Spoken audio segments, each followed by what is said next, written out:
여러분, 가수 노사연 씨를 압니까? 모르는 척 하지 마시고요. 네, 이 노사연 씨가 이분도 그리스도인인데, 신실한 그리스도인인데, 좋은 노래가 많습니다만 그분의 노래 가운데 바램이라고 하는 노래가 있습니다.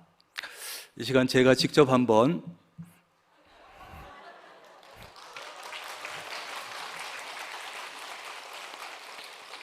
한국말은 끝까지 들어야 됩니다. 제가 한번 불러드리면 여러분을 괴롭히고 또 식사를 못하게 하기 때문에 제가 부르진 않는데, 그 노래 속에 이런 가사가 나옵니다. 참 좋은 것 같아요. 우리는 늙어가는 것이 아니라 조금씩 익어가는 겁니다. 꼭 성경 말씀 같아요. 우리는 늙어가는 것이 아니라 조금씩 익어가는 것이다. 이제 우리 명락교회가 하나님의 은혜 가운데 무려 60년을 지났습니다. 창립 60주년을 맞이했는데, 우리 명락교회도 늙어가는 교회가 아니라 익어가는 교회가 되기를 바랍니다. 늙어가는 교회는요, 경직되어지고 힘이 들어가고 역사만 자랑하고 전통만 자랑하고 경직되어 있어요. 그러면 시대의 변화에 대해서 제대로 반응하지 못해요. 그래서 늙어가는 교회가 아니라 익어가는 교회가 돼야 되겠다. 다시 말하면 나이만 들어가는 교회, 역사 전통만 내놓는 교회가 아니라 나이가 들어가는 만큼 성숙해가는 그런 교회가 되기를 바랍니다. 이제 우리 교회는 60년의 역사와 전통을 가진 만큼 성장을 위해서도 물론 노력하지만, 또 성장을 위해서도 이후 초청의 날도 하지만, 성숙한 교회, 성숙한 그리스도인 되기 위해서 더 노력하려고 합니다. 우리 명락교회 교인들도 마찬가지입니다. 여러분 한 사람 한 사람 개인들도 마찬가지예요. 늙어가지 마시고 익어갈 수 있기를 바랍니다. 느낌이 전혀 달라요. 늙어가는 것과 익어가는 것은 느낌이 전혀 달라. 여러분, 늙어간다 그러면 어떤 느낌입니까? 몸은 약해져 가지고 여기저기 쑤시고 아프고 돈도 떨어지고 사회적인 지위도 권력도 인기도 하나하나 떠나가고 사람들도 주변에서 떠나가고, 그래서 외롭고 비참한 이런 느낌이 확 들잖아요.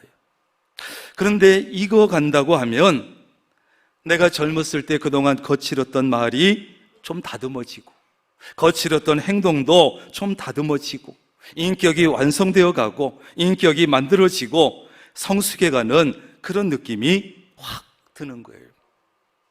여러분은 그런 차원에서 지금 늙어가고 있습니까? 아니면 익어가고 있습니까?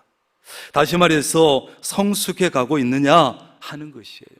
나이가 들면서 만약에 성숙해지지 않으면, 익어가는 쪽이 아니면 어떻게 되냐면, 그는 고집만 세지고 말은 거칠어지고 행동은 과격해지고, 그럼 어떻게 되느냐? 사람들이 내 곁에 가까이 오지 않아요. 젊은 사람들도 다가오지 않아요. 뭐 만나봤자 맨날 자기 생각만 옳다 그러고 자기 고집만 내밀고 요즘 얘기하는 꼰대질이나 하고 싫어해요. 그래서 그런 사람 내가 나타나면 사람들이 막 흩어져.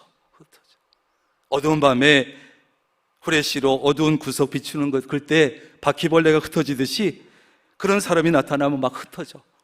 안 보려고. 그럼 외로워지는 거예요.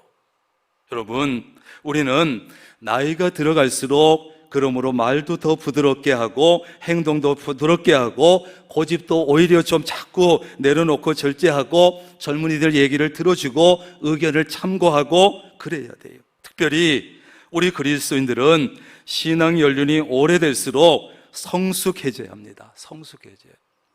오늘 본문에 보면 사도 바울이 어떤 사람이 그러면 성숙한 그리스도인이냐, 성숙한 그리스도인은 어떤 자세로 사느냐, 이걸 말해주는데, 교회는요 하나님께서 그리스도의 피로 사시고 성령께서 함께 하시고 사랑으로 세워가시는 이 세상에서 가장 귀하고 복된 조직입니다.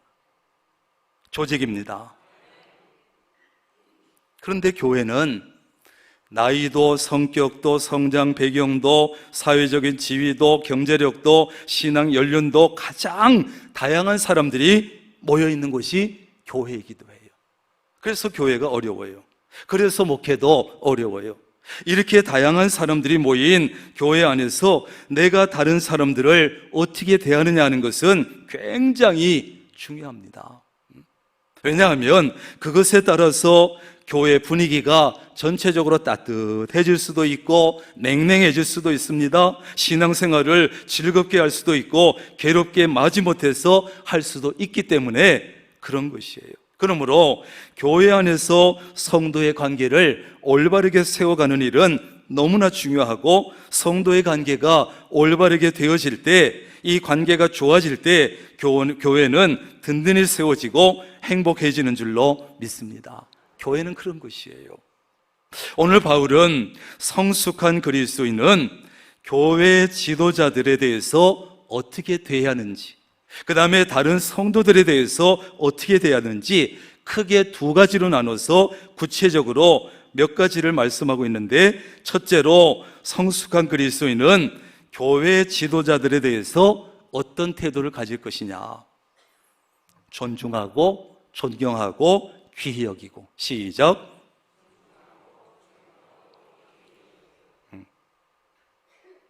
바울은 교회 지도자에 대한 권면을 시작하면서 이렇게 시작합니다. 내가 너희에게 구하노니. 언어적으로 보면 요청한다는 뜻이고 간청한다는 뜻이에요. 바울은 자기 자신도 지금 교회 지도자의 한 사람이기 때문에 겸손한 태도로 조심스럽게 권면합니다. 저도 교회 지도자 중에 한 사람이기 때문에 이런 부분의 말씀이 나오면 참 조심스러워요. 여기서 교회 지도자들은 누구를 가리키는 것일까요? 바울은 오늘 교회 지도자들에 대해서 이렇게 표현했습니다. 너희 가운데서 수고하고 주 안에서 너희를 다스리며 권하는 자들이라고 이렇게 표현했어요. 그들은 교회를 위해서, 교인들을 위해서 수고하고 다스리고 권하는 세 가지 역할을 했다는 것입니다. 여기 수고했다는 것은 교인들의 신앙생활을 지도하기 위해서 애쓴다는 것이고, 다스린다는 것은 교인들을 치리한다는 뜻이고, 권한다는 것은 교인들의 일상적인 삶에 대해서 가르친다는 거예요. 그 당시 교회 안에는 이런 세 가지 역할을 감당했던 사람들이 있었는데, 그들은 바로 장로 그룹이었어요. 장로들이었어요.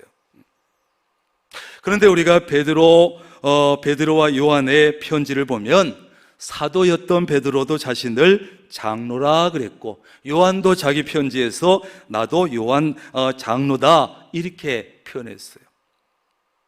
이런 사람들은 사도면서 장로의 역할을 했던 사람. 그러니까 초대교회는 여러분, 목회자 역할을 했던 사도와 그 다음에 교인들 중에서 세운 장로들이 교회 지도자들인 거예요. 지금으로 말하면 교회 목사와 장로님들이라고 할 수 있겠지요. 그들이 교회를 위해서, 성도들을 위해서 수고하고 다스리고 가르쳤다. 바울은 먼저 그들을 얘기합니다. 따라합니다. 알라. 그들에 대해서 알라는 거예요. 뭘 알라고 얘기했습니까? 따라합니다. 가치를 알라. 교회 지도자들의 가치를 알아야 된다.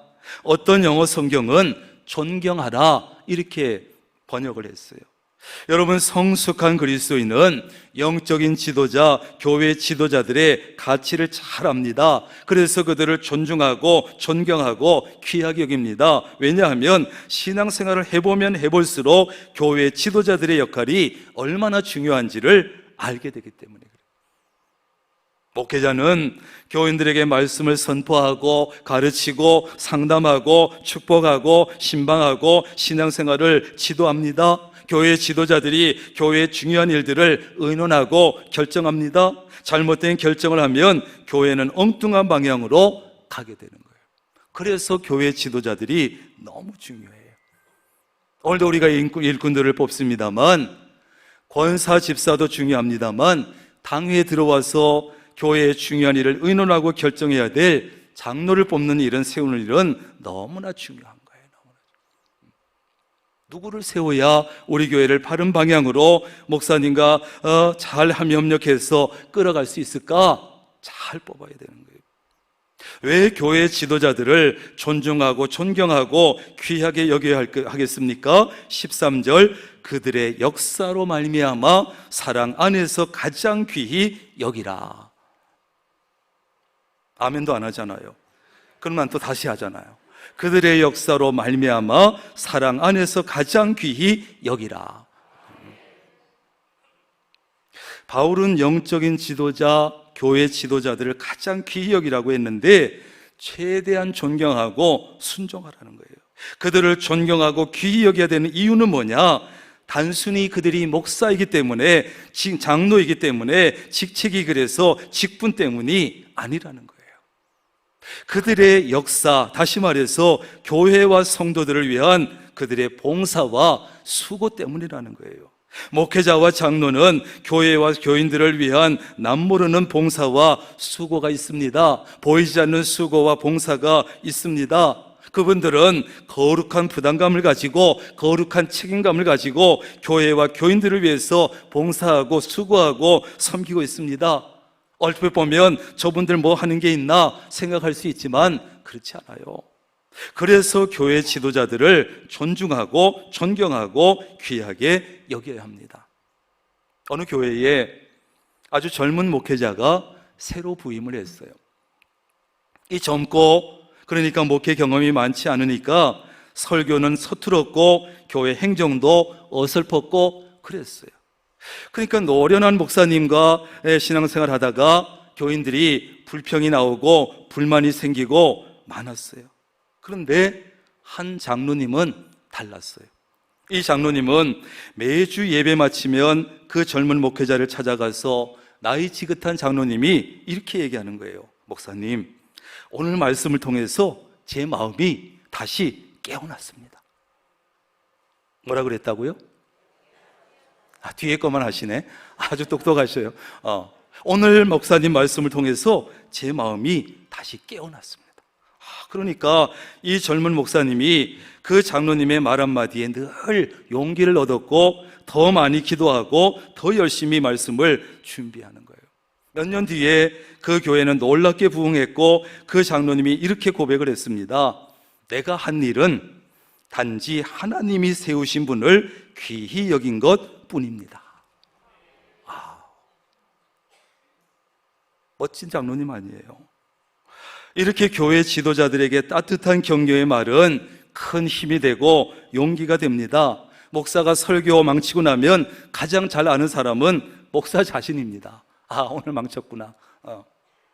그러나 그 장로님 변함없이 와서 얘기해 주는 거예요. 우리 장로님들도 마찬가지입니다. 여러분의 격려 한마디가 힘이 되는 거예요. 힘이 됩니다. 장로님들 뭐 하는 거야 도대체? 그러지 말고, 장로님이 우리 교회 장로님이어서 참 좋아요. 힘드시죠? 교회와 교인들을 위해서 더 열심히 봉사하고 수고하고 희생해야지 그 마음이 확 들지 않겠습니까? 나를 그래도 교인들이 저렇게 봐주네. 더 열심히 해야지. 우리는 바울의 권면처럼 교회 지도자들을 가장 귀히 여기되, 그래서 사랑 안에서 가장 귀히 여겨야 합니다. 왜? 교회 지도자들이 완전하지 않기 때문입니다. 완전하지 않기 때문에, 하기 때문이 아니라 하나님이 세우셨기 때문에 그렇게 하는 거예요. 교회 지도자들도 인간적으로 부족합니다. 연약한 부분이 있습니다. 허물도 있습니다. 실수도 합니다. 그러나 하나님께서 세워주신 분들이고 나름대로 교회와 교인들을 위해서 봉사하고 수고하고 애쓰는 분들이기 때문에 그래야 되는 겁니다. 그러므로 교회 지도자들을 사랑의 눈으로 봐야 되고 사랑의 마음으로 존중하고 존경하고 귀히 여기는 거예요. 사랑에서 나오는 존중과 존경은요, 교회를 따뜻하게 만들어요. 교회를 따뜻하게. 그리고 교회 지도자들을 존중하는 마음은 교회를 살리는 거예요. 살리는 거예요. 그렇다면 교회 지도자들 자신들은 그러면 어떻게 해야 됩니까? 단지 직책만 가지고, 직분만 가지고, 내가 장로인데, 내가 목사인데 왜 나를 존경 안 해? 왜 나를 존중히 안 여겨? 왜 기이 안 여겨? 그래서는 안 됩니다. 단지 직책과 직분만 가지고 그런 것을 기대해서도 안 됩니다. 교인들이 존중하고 존경하고 귀히 여길 마음이 우러나올 정도로 교회와 교인들을 위해서 봉사하고 수고하고 희생해야 합니다. 겸손하게 교인들에게 본을 보이면서 최선을 다해야 합니다. 교회 지도자들과 교인들의 관계가 이렇게 되어야, 이렇게 되면 그 교회는 건강해지고 따뜻해지고 행복할 수 있습니다. 교회는 그래야 되는 거예요. 그게 정상이고. 두 번째로, 이제 성숙한 그리스도인들이 다른 성도들과의 관계는 어떻게 하느냐? 다른 성도들과 화목하게 지내고 부족한 사람이 있으면 도와주는 거예요. 교회는 무조건 화목해야 돼요. 따라합니다. 교회는 무조건 화목해야 된다. 예, 교회는 무조건 화목해야 돼. 목회자들도 여러 명이 있으면 서로 화목하게 지내야 되고, 목회자와 장로님들도 화목해야 되고, 교회 지도자들과 교인들도 화목해야 되고, 교인과 교인들도 화목해야 되고, 무조건 화목해야 돼. 그런데 화목은 그냥 되는 것이 아닙니다. 가정도 마찬가지고요. 교회의 화목도 공짜가 없습니다. 서로 말도 조심하고 행동도 조심해야 합니다. 서로 배려하고 양보하고 격려하고 손해보려고 하고 희생해야 합니다. 이기적인 마음을 버려야 합니다. 그래야 겨우 화목이 만들어져 가는 거예요.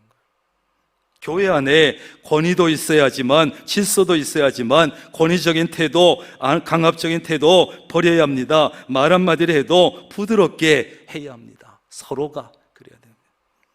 오늘 바울은 교회가 화목하고 교인들이 화목하게 지내기 위해서는 다른 성도들을 도와주라는 거예요. 도와줘. 우리가 도와줘야 될 사람은 어떤 사람이며 어떻게 도와주면 되겠습니까? 첫째는 게으른 사람들이 있을 것이다. 도와줘라. 게으른 사람은 본래 원어상으로 보면 군사 용어인데 나고병이에요. 나고병. 훈련을 제대로 받지 않아가지고 나고하는 병사, 그런 병사는 부대의 전력을 떨어뜨립니다. 행군하다가 나고하면 옆에 친구가 힘들어집니다. 여기서는 자기에게 주어진 일을 하지 아니하고 남의 신세 지면서 사는 사람들. 여러분, 교회 안에도 자기 할 일을 제대로 하지 않아서 교회에 유익을 끼치지 못하고 오히려 손해 끼치는 사람들이 있을 수 있다는 거예요. 그래서 권계하라는 거예요. 충고하라는 것입니다. 타일러서 가르친다는 뜻이에요. 교회 안에 그런 사람이 있다면 따뜻하게 충고해야 됩니다. 사랑으로 세워줘야 합니다. 자기 일을 감당할 수 있도록 도와줘야 합니다. 그래서 교회에 그 사람도 유익을 끼치는 사람이 되도록 해야 합니다. 이게 우리가 해야 될 일이에요. 야단만 치지 말고. 두 번째는 마음이 약한 사람들인데, 이 마음 약한 사람들은 어떤 사람들이냐? 슬픔에 쉽게 빠지고, 어떤 일로 시험에 잘 들고, 불안하고 두려움에 빠져서 쉽게 흔들리는 이런 교인들이 있어요. 이런저런 어려운 일을 만나서 낙심한 자들, 이런 자들을 말해요. 낙심도 잘하고. 이런 사람들을 어떻게 도와줘야 합니까? 야, 너 지금 신앙생활 몇 년인데 그 모양이야? 너 믿음이 왜 그 모양이야? 책망하지 말고 따뜻한 말로 위로해 줘야 돼요. 긍정적인 말로 격려해 줘야 돼요. 믿음의 말로 용기를 북돋아 줘야 돼요. 담대한 마음을 가질 수 있도록 옆에서 자꾸 도와줘야 돼요. 그래야 할 수 있기를 바랍니다. 마음이 약하고 싶어서 약하나요? 담대한 마음 가지도록 자꾸 도와줘야 돼요. 세 번째는 힘이 없는 자들인데, 이 사람들은 육체적으로 약한 사람이 아닙니다. 믿음이 약한 사람들입니다. 신앙생활 하다가 믿음이 약해가지고 쉽게 유혹받고 쉽게 포기하고 쉽게 흔들리고 쉽게 넘어지는 사람들입니다. 그래서 쉽게 신앙생활 포기하는 사람, 예수 믿겠다고 왔지만 금방 포기하고 쉽게 하나님의 손도 놔버리고 이런 믿음이 약한 사람들이 있다. 도와줘라. 믿음이 연약해서 버틸 힘이 없어, 잡고 있을 힘이 없어. 그런 사람들은 우리가 옆에서 단단하게 붙잡아 줘야 돼요. 믿음의 말로 붙잡아주고, 긍정의 말로 붙잡아주고, 기도로 붙잡아줘야 합니다. 그 사람이 자기 힘으로 설 수 있을 때까지 곁에서 지탱해주고 지지해주고, 그 사람이 못다 하는 일이 있으면 내가 대신해서 해주고. 1883년 미국의 뉴욕의 브루클린 다리를 건설하던 중에 큰 사고가 났습니다. 그 공사의 책임자 워싱턴 로블링은 뇌가 손상돼 가지고 전신 마비가 됐어요. 움직일 수 있는 것은 손가락 하나예요. 그 하나 가지고 아내와 소통을 했어요. 모든 사람들이 이 공사 끝났다, 그 프로젝트 이제 안 된다 그랬는데 그의 아내 에밀리가 포기하지 않는 거예요. 아내가. 에밀리는 남편에게 수화를 통해서 수학과 구조공학, 재료역학을 배우면서 남편 대신 11년 동안 현장 감독 역할을 한 거예요. 그리고 마침내 다리가 완성되고 지금도 브루클린과 맨해튼을 연결하는 다리, 맨해튼, 이 다리예요. 여러분, 교회 안에 게으른 사람, 마음 약한 사람, 믿음 약한 사람, 능력 부족한 사람이 있으면 그들의 연약함을 사랑으로 감싸줘야 합니다. 그들의 짐을 나누어서 져야 합니다. 그들이 못한 일을 대신해서 해줘야 합니다. 그들의 연약함을 사랑으로 감싸줘야 합니다. 그들의 짐을 나누어 져야 합니다. 그들의 못한 일을 대신 져줘야 합니다. 이쪽은 눈치를 못 챘습니다. 권면하고 세워주고 격려하고 도와줘서 일이 되게 해야 되는 거예요. 그래야 교회가 건축을 하든 뭘 하든 할 수 있는 거예요. 우리는 연약하고 부족한 사람들이 비판하고 욕하고 흉보기는 쉽습니다. 저건 도대체 교회 몇 년 다녔는데 저래? 그런 자들을 붙들어주는 사람이 있을 때 하나님은 그 사람을 기뻐하시고 그 사람을 귀하게 여기시고 그 교회가 되게 하십니다. 세 번째, 성숙한 그리스도인은 모든 사람에게 오래 참아줍니다. 참아줘요. 게으른 사람 도와주고, 마음 약한 사람, 믿음 없는 사람, 힘 없는 사람 도와주기 위해서는 모든 사람에게 참아주는 마음이 필요하고, 다른 사람 도와주려면 사랑이 필요한데, 사랑은 뭡니까? 오래 참아주는 거예요. 기다려주는 거예요. 오래 참아주는 마음 없이는 화목한 교회도 만들 수 없고 다른 교인들과 화목하게 지낼 수도 없습니다. 우리는 다 완전하지 않은 부족한 사람들이에요. 그러므로 서로의 허물을 품어주면서 기다려주고, 교회 학교 아이들도 기다려주고, 청년들도 기다려주고, 왜 저것들은 맨날 교회 예산만 쓰나 그러지 말고 기다려주고, 걔들 금방 얼마 안 있어서 이 투표 후보에 올라옵니다. 걔들이 금방이에요. 기다려줘야 돼. 게으른 사람도, 마음이 약한 사람도, 믿음이 약한 사람도, 능력 부족한 사람도 오래 참아줘야 돼. 기다려주는. 좀 답답해도 기다려주고 참다 보면 얼마 되지 않아 그 사람들이 자기 역할 감당하게 될 줄로 믿습니다. 마지막으로 성숙한 그리스도인은 악을 악으로 갚지 말고 않고 선을 따릅니다. 독일 나치 수용소에서 있었던 일인데, 어느 유대인 소년이 거기서 가족을 다 잃어버리고 혼자 남았어요. 간신히 살아남아 풀려났는데, 그 소년은 미군이 수용소에서 돌려받은 어머니 유품들을 받았는데 그 중에 어머니의 편지 한 통이 있었어요. 그 편지의 마지막 구절이 이렇게 적혀 있었습니다. 얘야, 이 세상은 악할 수 있지만 너는 악하지 말아야 한다. 시작. 너는 이 세상은 악할 수 있지만 너는 악하지 말아야 된다. 하나님의 사람은 악한 세상 속에서도 선한 길을 찾는 사람이란다. 이렇게 딱 써놨어요. 이 아이가 정말 성장해서 그런 일들을 위한 사역자가 되었어요. 다른 사람이 나를 악하게 대한다고 해서 나도 악으로 대하면 안 됩니다.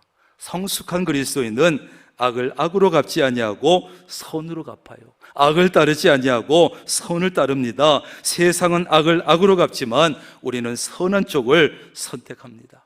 선을 따르라는 것은 그냥 착하게 살아, 선하게 살아 이 정도가 아니라 적극적으로 어떤 상황에서도 선한 쪽을 추구하라, 선을 추구하라, 이런 것이에요. 모든 사람에게.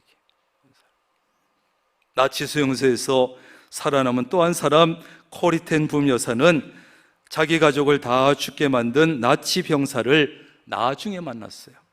그 용서하면서 이렇게 말합니다. 용서는 감정이 아니라 결정이며 순종이며 믿음이다. 시작. 용서는 감정이 아니라 결정이며 순종이며 믿음이다.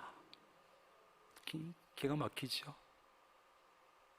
감정 갖고는 안 됩니다. 용서하기로 딱 결정하는 겁니다.